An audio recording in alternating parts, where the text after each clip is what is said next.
No justice! No peace! No lives matter till Black Lives Matter! For the past several months, Die hard now! Breonna Taylor! on the streets of Louisville and across the nation, Breonna Taylor's name, Breonna Taylor! picture, and story have been seemingly everywhere. Some days it gets you out of bed. Breonna's mother, Tamika Palmer, says it's helped her get through some of the darkest days. Even when you don't want to get up, it's these people who don't know her and never met her, but they're up and they're saying her name and they're fighting for her and demanding justice. So how do you not get up? But then some days, every day is March the 13th. On March 13th of 2020, police with a no-knock search warrant busted into Taylor's apartment. Taylor's boyfriend, Kenneth Walker, thought they were intruders and fired a single shot, hitting Sergeant John Mattingly in the leg. Police returned fire, killing Taylor. I haven't dealt with them since the night that this occurred. Palmer says it took police nearly 12 hours to talk to her after the shooting, and the detective had plenty of questions, but no answers.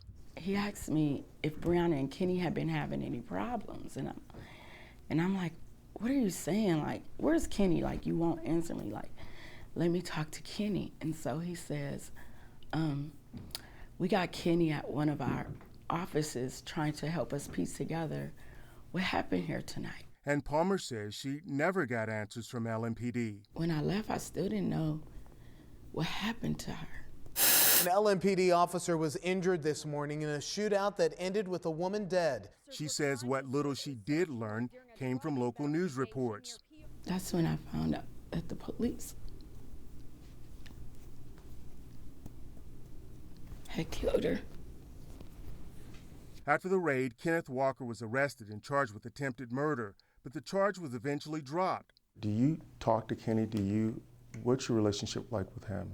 I talk to Kenny every day. I mean, he's still family. My heart breaks for him. Walker was the last person to see Taylor alive and the first person to break the news to Palmer. Without him, I don't know when we would have found out anything about Breonna. Now it seems everyone knows her name, but that wasn't the case just after her death. We have been posting stuff diligently about Breonna and what happened. It took another man's death 2 months later and hundreds of miles away to bring attention to her case. I can't breathe. That's when George Floyd died after a Minneapolis police officer handcuffed him and kneeled on his neck for nearly 9 minutes. Everybody watched what happened to George, and so now everybody was in a rage and just upset. And changed the trajectory of Taylor's case. So it was this day that all of a sudden people heard this story, read this story, or read one of our posts, and then it spread like wildfire. This week, jury selection started in the trial of the former officer charged with Floyd's death, and Palmer has been there for his family. I've been texting his brother Felonius and just being support for them. It is a tragic bond, one that connects Palmer to other families, like the mother of 25-year-old Ahmaud Arbery, who was shot and killed last February while jogging in Georgia. I didn't know she was coming.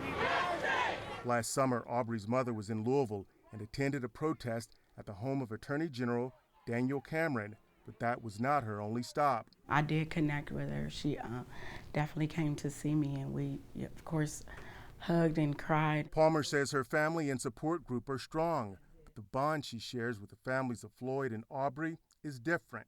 Until it's happened to you, you don't really understand, so.